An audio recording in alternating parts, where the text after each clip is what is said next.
रांची में आदिवासी समाज मना रहा है हूल दिवस। खास दिन पर बीजेपी ने सिद्धू कान्हू को किया याद, दी श्रद्धांजलि। झारखंड राज्य के गुमला जिला में सरकार से नाराज लोगों ने वैक्सीन लेकर पेश की मिसाल, अब लोगों के लिए बन रहे हैं प्रेरणा स्रोत। झरिया में डीटीवी भारत की खबर का हुआ बड़ा असर, घुसखोरी लेते वीडियो वायरल होने वाली खबर दिखाने के बाद अलकडीह ओपी प्रभारी हुए सस्पेंड। और बिहार पंचायत चुनाव को लेकर एक बार फिर सरगर्मी तेज, तारीखों को लेकर आयोग के सचिव का बड़ा बयान, चुनाव में बैलेट पेपर से भी हो सकता है मतदान। नमस्कार, आप देख रहे हैं डीटीवी भारत और मैं हूं आपके साथ निर्भय किशोर। और वक्त हो चला है अब झारखंड की खबरों का, तो आइए शुरुआत सबसे पहले झारखंड की खबरों की करेंगे। झारखंड में आज हूल दिवस मनाया जा रहा है और जिसको लेकर भाजपा विधायक दल के नेता बाबूलाल मरांडी ने भाजपा अनुसूचित जनजाति मोर्चा के राष्ट्रीय अध्यक्ष और राज्यसभा सांसद समीर उमराव ने सिद्धू कान्हू पार्क जाकर सिद्धू कान्हू की प्रतिमा पर माल्यार्पण किया। आपको बता दें कि आज के ही दिन झारखंड के आदिवासियों ने अंग्रेजों के खिलाफ हथियार उठाया था और विद्रोह किया था। उस दिन को हूल क्रांति दिवस के रूप में मनाया जाता है। इस युद्ध में करीब 20,000 आदिवासियों ने अपनी जान दे दी थी और उसके बाद से लगातार इस दिवस को मनाया जाता है। तो आज उसको लेकर के भी बीजेपी जो है वो इसे जश्न के रूप में, माफ कीजिएगा, वो इसे साफ तौर पर एक दिवस के रूप में मनाया जा रही है, जिसमें जो सिद्धू कान्हू हैं उनको याद किया जा रहा है। तो सिद्धू कान्हू को लेकर के साफ तौर पर आज श्रद्धांजलि भी उनको दी गई है और इस दिन को जो शहीद रहे उन सभी को याद किया जा रहा है।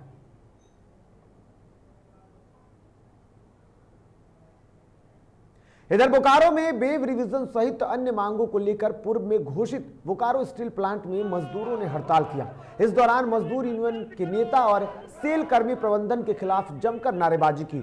मजदूर और यूनियन नेताओं के बीच आपसी तकरार भी देखने को मिले। इस हड़ताल से बोकारो स्टील प्लांट को करोड़ों रुपए के नुकसान होने का अंदाजा लगाया जा रहा है। मजदूर यूनियन के नेताओं ने इस हड़ताल के लिए सेल प्रबंधन की जिद को जिम्मेदार ठहराया और उसके बाद लगातार प्रदर्शन कर रहे हैं। मुंह एकदम खुला रहे।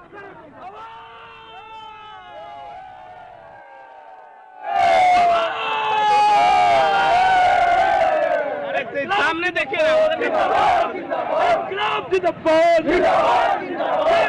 लगातार प्रदर्शन चल रहा है और ऐसे में मजदूरों ने जो हड़ताल है वो हड़ताल जारी रखा है। आपको बता दूं कि जिस तरीके से बोकारो में स्टील प्लांट को लेकर के लगातार वहां पर मजदूर यूनियन जो है वो परेशान है और इसको लेकर के अब वो हड़ताल पर हैं और वहां पर प्रदर्शन के दौरान नाराजगी भी दिख रही है। हालांकि इसके लिए साफ तौर पर प्रबंधक को जिम्मेदार ठहराया जा रहा है। ये आज का बंदी जो है, जो सेल हठधर्मिता पर उतर गया है, इस्पात कर्मियों और ठेका मजदूरों के साथ जो गंदा मजाक किया है, लगातार वेज रिवीजन पर वार्ता होते रही। वह धाक का 3 पात निकला। मजदूरों का हक, अधिकार और सम्मान देना नहीं चाहता है। हमारा 57 महीना विलंब अभी वेज रिवीजन का हो गया है।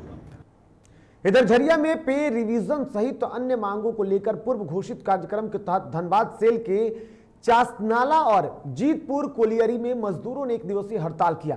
इस दौरान वासरी में मजदूर यूनियन के नेता और सेल कर्मी प्रबंधक के खिलाफ जमकर नारेबाजी की। वहीं इस हड़ताल को लेकर मजदूर यूनियन के नेताओं ने कहा कि 2017 से पे रिवीजन सहित अन्य मांग जो है उसको लेकर के सेल प्रबंधन के बीच कई दौरे की बात हुई, लेकिन कोई नतीजा नहीं निकला, जिसके बाद जो है वो मजदूर हैं अब बाध्य हो गए और सभी मजदूर अब हड़ताल पर जाना पड़ रहा है उसको लेकर। और इसको लेकर के लगातार सेल प्रबंधन के खिलाफ जो है वो प्रदर्शन चल रहा है। हम लोग कर रहे हैं पे रिवीजन के लिए। हमारा पे रिवीजन नहीं हुआ अभी तक। 1/1 2017 से हमारा बकाया है। इसमें मीटिंग हो रहा है, टाल मटोल हो रहा है, फैसला नहीं हुआ, इसीलिए हम लोग मजबूर होकर हड़ताल में आना पड़ा। आगे ठेका मजदूर का भी पे रिवीजन का है, उनका भी नहीं कर रहा है, इसीलिए हम लोग आज हड़ताल में है। 100% जो है कोई मजदूर आया नहीं। एक दिवसीय हड़ताल है। ये हम लोग चेतावनी दे रहे हैं चेयरमैन को, जो सेल चेयरमैन को हम लोग चेतावनी दे रहे हैं, अगर नहीं मानेगा तो हम अनिश्चितकाल के लिए अनिश्चितकाल हड़ताल में जाएंगे। तरफ झरिया में डीटीवी भारत की खबर का बड़ा असर हुआ है। घुसखोर का वीडियो वायरल होने के बाद मामले में अलकडीहा ओपी प्रभारी पर एसएसपी ने कार्रवाई करते हुए उन्हें सस्पेंड कर दिया है। वहीं ओपी प्रभारी को धनबाद पुलिस लाइन में रिपोर्ट करने को कहा गया है। साथ ही उनके खिलाफ विभागीय कार्रवाई का भी एसएसपी ने आदेश दिया है। बता दें कि रविवार को रविंद्र कुमार शर्मा जिनका एक वीडियो वायरल हुआ था, जिसे डीटीवी भारत ने प्रमुखता से दिखाया था। इसे दिखाया कर पूरी तरीके से मामले को उजागर किया गया और उसके बाद जब जांच हुई तो सही पाया गया, जिसके बाद उनके ऊपर एसएसपी ने कार्रवाई कर दी है। तो आपको बता दूं कि डीटीवी भारत का खबर जो है उसका असर हुआ है और ऐसे में घूस लेते एक वीडियो सामने आया था। दरअसल अलकडीहा ओपी के जो प्रभारी हैं उनके ऊपर ये पूरा मामला था और उसके बाद ओपी प्रभारी पर साफ तौर पर एसएसपी ने पहले जांच की और जांच के बाद जब ये पूरी बातें सामने आई, सत्य निकली, तो अब उनके ऊपर कार्रवाई कर दी गई। और ये तस्वीरें भी आप साफ तौर पर देख सकते हैं, ये वही तस्वीरें हैं जब ओपी प्रभारी सीधे कैमरे के सामने घूस लेते दिखे हैं और किसी मामले को लेकर के वो जो पीड़ित था उससे वो पैसे ले रहे थे। और ये तस्वीरें सामने आने के बाद उनके ऊपर एसएसपी ने कार्रवाई की है और इस खबर को डीटीवी भारत ने बड़ी ही प्रमुखता से दिखाया था। इस तरीके की खबरों को लेकर के लगातार जो सजगता है वो दिखती है और ऐसे में प्रशासन की सजगता दिखी और प्रशासन ने कार्रवाई करते हुए सस्पेंड कर दिया है।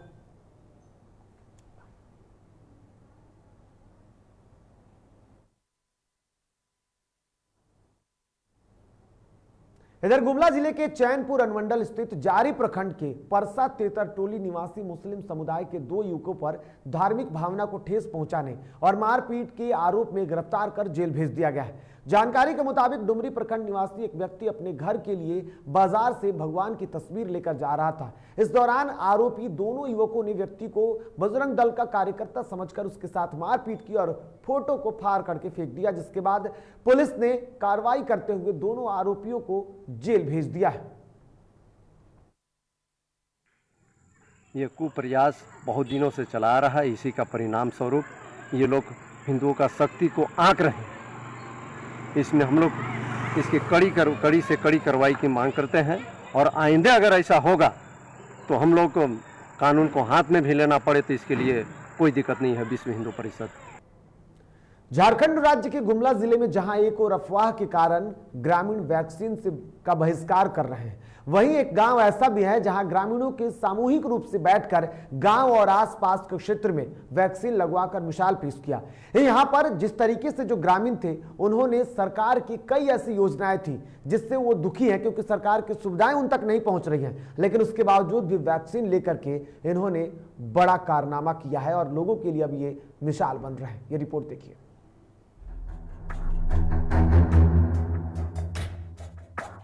गुमला जिले के विशनपुर प्रखंड मुख्यालय से 8 किलोमीटर दूर पहाड़ों में बसे हिसीर गांव में ग्रामीणों ने सामूहिक रूप से वैक्सीन लेकर पूरे जिले सहित राज्यों के मिसाल बन चुके हैं।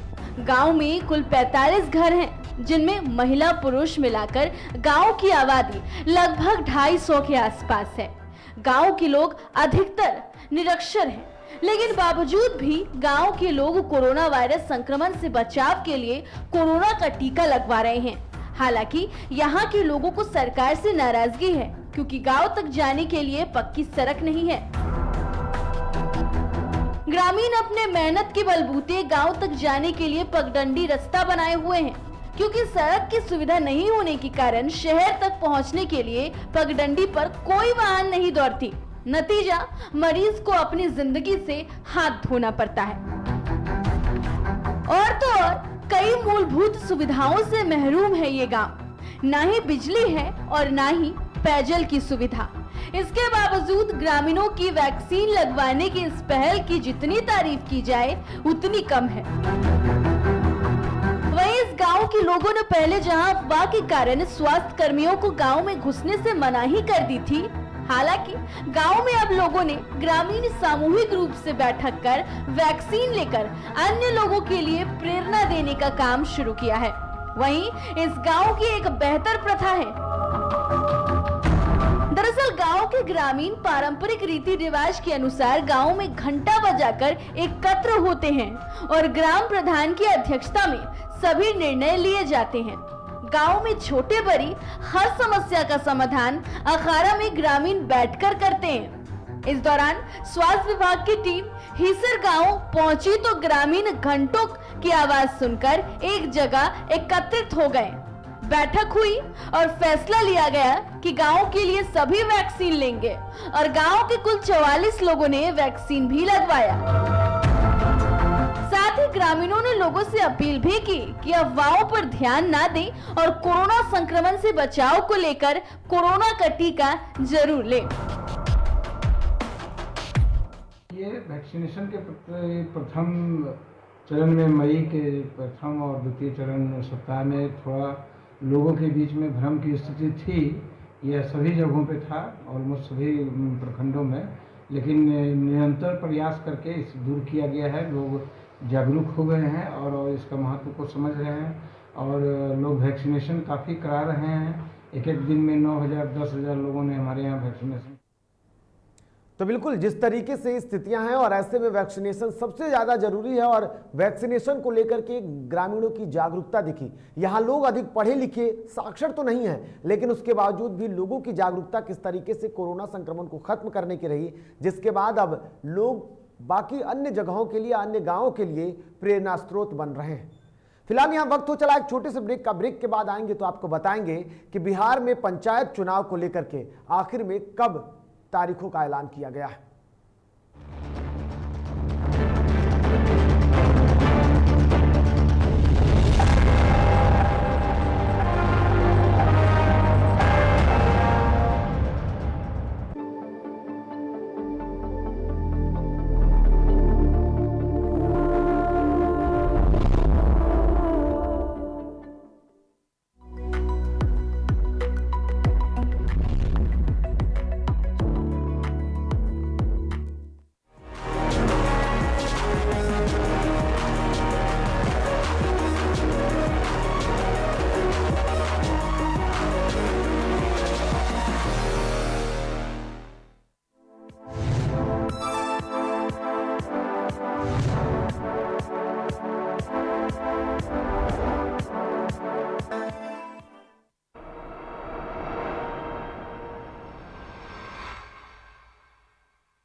गरीबों को मिल रहा चावल और आटा,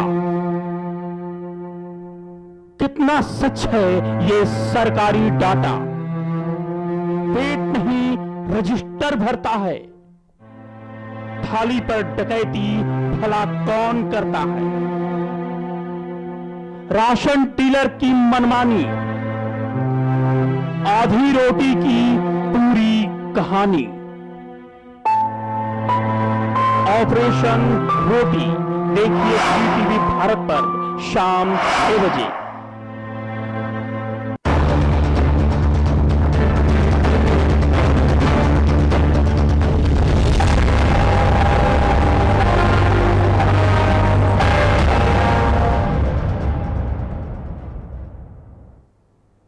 और ब्रेक के बाद एक बार फिर से आपका स्वागत है। तो बढ़ेंगे आगे और अब बात खबर बिहार की करेंगे।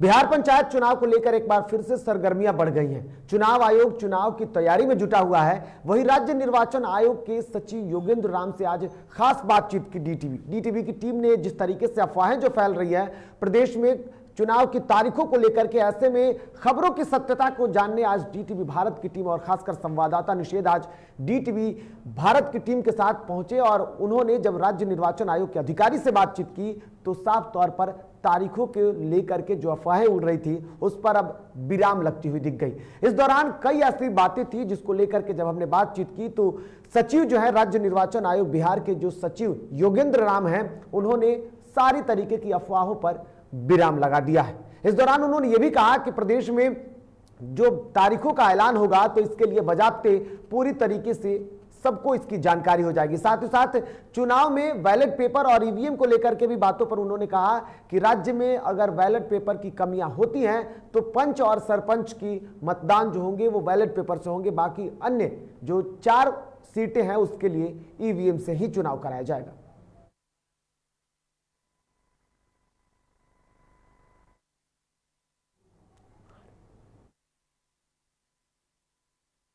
तो बिल्कुल आपको बता दूं कि राज्य निर्वाचन आयोग जो है वो लगातार चुनाव की तैयारियों में जुटा हुआ है और ऐसे में अक्टूबर महीने में चुनाव जो होगा कहा यह जा रहा है, जो योगेंद्र राम ने जिस तरीके से जानकारी दी उन्होंने भी ये कहा कि अक्टूबर महीने के पहले सप्ताह तक बिहार में त्रिस्तरीय पंचायत चुनाव खत्म हो जाएंगे और इसको लेकर के बजाबते जो चुनाव आयोग है वो तैयारियां कर रहे हैं। जहां एक तरफ प्रदेश में जो ईवीएम लाना है उसको लेकर के भी अब लगभग अधिकारियों को इसके लिए सुपुर्द कर दिया गया और पूरी उसको डिटेलिंग दे दी गई है कि किस राज्य से कहां से ईवीएम लाने हैं। साथ ही साथ बिहार में ईवीएम की कमियां दिख रही हैं और ऐसे में ईवीएम की कमियों को लेकर के उन्होंने कहा कि प्रदेश में अगर ईवीएम की कमी होती है तो चुनाव जो होगा वो 2 पदों के लिए साफ तौर पर बैलेट पेपर से कराया जाएगा। अगर ईवीएम की कमियां नहीं होती हैं तो फिर, और साफ तौर पर राज्य निर्वाचन आयोग का यह कहना है कि वो चाहते हैं कि पूरी की पूरी 6 जो सीटें हैं उसके लिए चुनाव ईवीएम से हो, लेकिन अगर कमियां होती है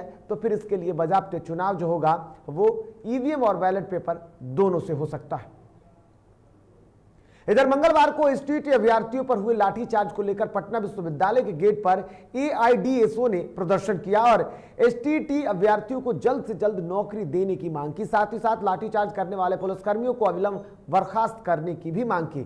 एआईडीएसओ ने यह चेतावनी भी दी कि जब तक सरकार कार्रवाई नहीं करेगी तब तक आंदोलन निरंतर जारी रहेगा।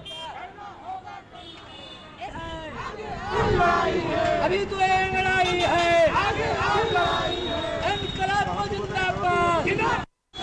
कल जिस तरह से बिहार सरकार की पुलिस ने एसटी अभ्यर्थियों पर, खासकर महिलाओं पे जेंट्स पुलिस ने लाठीचार्ज किया है, उसका हम घोर विरोध करते हैं। यही वो बिहार सरकार है, पिछले चुनाव में कहा था कि 19 लाख रोजगार देंगे, नौकरी देंगे, और जब छात्र नौजवान अपने रोजगार मांग रहे हैं तो ये सरकार लाठी गोली की भाषा से बात कर रही है। ये बिहार सरकार नीतीश कुमार की तानाशाही सरकार। भारत में अब गरीबी रेखा से नीचे आने वाले लोगों की तादाद कोरोना काल में बढ़ गई है। बीते कुछ साल पहले जो गरीबी रेखा से नीचे आने वालों की दर थी वह 10 करोड़ के आसपास थी और अब यह 26 करोड़ के पार चली गई है, जिसको लेकर राजद प्रवक्ता मृत्युंजय तिवारी ने कहा कि इस साल उपलब्धियां जो है वो सरकार की उपलब्धियां हैं। 7 साल के अंदर गरीबी रेखा बढ़ा दी गई, लेकिन भारत की जनता काफी तेज है और अगर जिसे आसमान तक पहुंचाया है उसे जमीन पर भी गिराना जानती है। यही मोदी जी के अच्छे दिन हैं, जिन्होंने अच्छे दिन का सपना दिखा करके वोट लिया। उन्होंने गरीबी रेखा 10 से 23 कर दिया। 6 साल की इनकी उपलब्धि है भारत सरकार केंद्र। तो अच्छे दिन का सपना दिखाकर देश की जनता को बुरे दिन का दिखा रहे हैं। अब ये जनता भी महान है देश की, और जिसे अर्श पर पहुंचाती है उसे फर्श पर भी पहुंचाने में देर नहीं लगती। पूरे भारत में महंगाई को लेकर एक बार फिर से जनाधिकार पार्टी के कार्यकर्ताओं द्वारा बैलगाड़ी मार्च निकाला गया। आपको बता दें कि बिहार में पेट्रोल डीजल के साथ साथ जो गैस सिलेंडर है उसके दाम लगातार बढ़ते जा रहे हैं, जो 100 के पार हो गए हैं। और दूसरी तरफ जनाधिकार पार्टी के सुप्रीमो को 32 साल पुराने केस में जबरन जेल में बंद करा दिया गया है, जिसको लेकर के जाप के जो कार्यकर्ता हैं वो लगातार प्रदर्शन कर रहे हैं।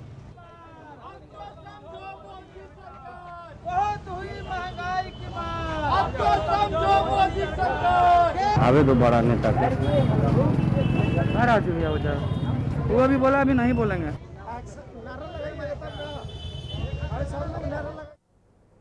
और इस बीच की खबर आ रही है कि बिहार के नेता प्रतिपक्ष तेजस्वी यादव और साथ में साथ उनके जो भाई हैं तेज प्रताप यादव, उन्होंने वैक्सीन लिया। और ये तस्वीरें देखिए, ये तस्वीरें सीधे आ गई है जहां पहले सियासत चल रही थी कि आखिर में नेता प्रतिपक्ष तेजस्वी यादव ने वैक्सीन क्यों नहीं लिया है, और इसको लेकर के बीजेपी और जो सत्तासीन पार्टियां हैं वो लगातार उस पर बातें कह रही थी और हमला बोला जा रहा था, जिसको लेकर के बीते दिनों खुद बीजेपी के एक प्रवक्ता ने उनके साथ साथ जो बातें कही थी वो कहीं ना कहीं उस शब्दों को अमर्यादित तरीके से पेश किया था, जिसके बाद अब नेता प्रतिपक्ष तेजस्वी यादव ने सरकार और खास करके सत्तासीन जो पार्टियां हैं उनकी बातों को दबाने के लिए उनकी जो बातें रही और जिस पर वो हमला बोल रहे थे उसको लेकर के साफ तौर पर अब वो सामने आए और नेता प्रतिपक्ष ने कहा था कि वक्त आने पर वो जल्द से जल्द वैक्सीन ले लेंगे। और आज तस्वीरें आ गई है नेता प्रतिपक्ष तेजस्वी प्रसाद यादव और साथ में साथ उनके जो भाई हैं तेज प्रताप यादव, दोनों ने अब वैक्सीन ले लिया है।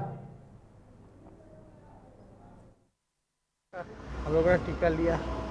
वैक्सीन तो वैक्सीन है, सभी कोरोना से लड़ने का वैक्सीन है।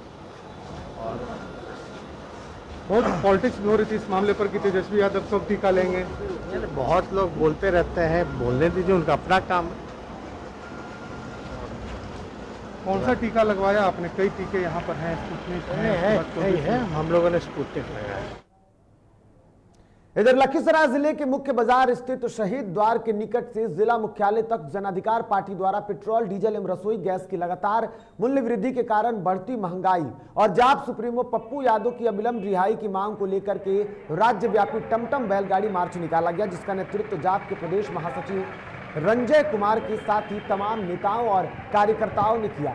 इस दौरान कार्यकर्ताओं ने कहा कि केंद्र सरकार अगर जल्द पेट्रोल, डीजल और रसोई गैस के दाम वापस नहीं लेती है तो जनाधिकार पार्टी पूरे राज्य में चरणबद्ध तरीके से आंदोलन कर चक्का जाम और तालाबंदी करेगा।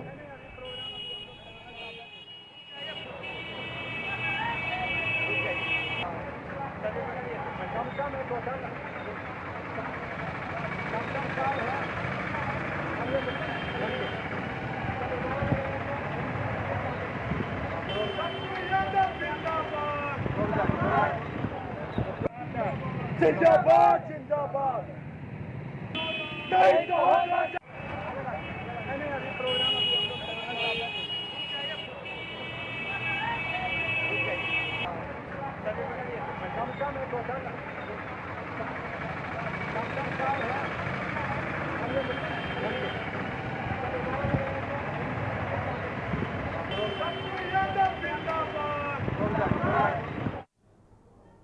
इधर बक्सर में जनता दल यूनाइटेड की सेवा दल का विस्तार बैठक आयोजित करके किया गया है। बैठक आयोजन डुमराव के जंगली नाथ मंदिर में किया गया। इस बैठक में मुख्य अतिथि के रूप में सेवा दल के प्रदेश अध्यक्ष सनी पटेल शामिल हुए। अपने संबोधन में उन्होंने सेवा दल के कार्यों पर चर्चा की।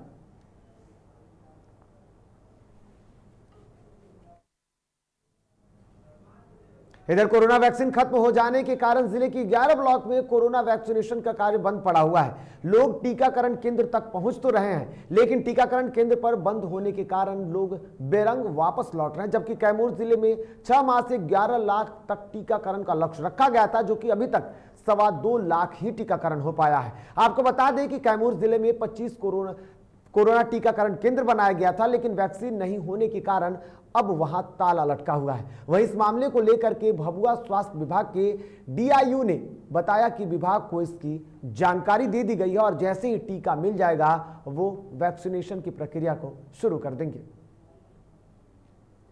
में किया जा रहा है टीकाकरण और 11 प्रखंड में ऑन स्पॉट, ऑनलाइन दोनों तरह का कार्य किया जाता था, लेकिन अभी वैक्सीन की कमी के चलते केवल भभुआ प्रखंड के अंतर्गत समाहरणालय में ही किया जा रहा था 2 दिनों से। उम्मीद है कि कल वैक्सीन। इधर पश्चिमी चंपारण जिले के बगहा अनुमंडल में गंडक नदी में यात्रियों से भरी नाव खड़े पुल से टकराने के बाद पलट गई, जिसमें बगहा के कैलाश नगर घाट से दियारा जा रहे कुल 9 लोग सवार थे। नाव पलटने की सूचना के बाद स्थानीय नाविकों की टीम ने रेस्क्यू चलाकर 7 लोगों को सुरक्षित निकाल दिया। वहीं 2 लोगों की तलाश जारी रही। बताते चले कि प्रतिदिन बगहा से खेती करने के लिए गंडक पार कर हजारों लोग दियारा के लिए जाते हैं। यह पहली दफा नहीं है, इससे पहले भी कई बार इस तरह की घटनाएं यहां हो चुकी है। यहाँ के जनप्रतिनिधियों से नारायणपुर घाट पे जो है जो पुराने क्षतिग्रस्त ब्रिज के जो पोल हैं उनसे टकरा के एक नाव पलट गई है, जिसमें 9 लोग होने की सूचना है और 9 लोगों में जो है 7 लोगों के बारे में कंफर्म हुआ है कि वो लोग बाहर निकल गए हैं। दो लोगों की सूचना अभी कंफर्म नहीं हो पाई है। ऐसी उम्मीद भी है कि उस तरफ भी लोग पहुंच गए होंगे। अभी एनडीआरएफ की टीम आ गई है, रेस्क्यू ऑपरेशन कुछ घंटों में शुरू हो जाएगी। इधर जमुई में लगातार बारिश होने के बाद सड़क की स्थिति बद से बदतर हालत में पहुंच गई है। जमुई के झाझा रेलवे स्टेशन का मुख्य मार्ग पूरी तरीके से जर्जर हालत में पहुंच गया है। वहीं लोगों को कि जो आवागमन है उसमें काफी कठिनाइयों का सामना भी करना पड़ रहा है। इसके साथ ही आपको बता दें कि स्टेशन के मुख्य मार्ग को जोड़ने वाली कई सड़क ऐसी है जो विगत कई वर्षों से सरकार के विकास के दावों पर सवाल खड़ा कर रही है।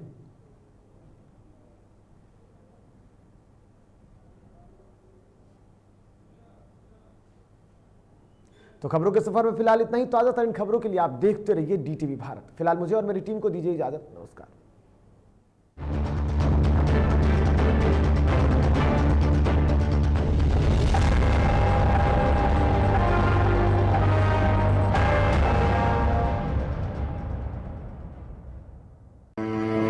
गरीबों को मिल रहा चावल और आटा,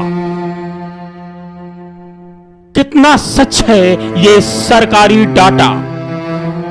पेट नहीं रजिस्टर भरता है, थाली पर डकैती भला कौन करता है।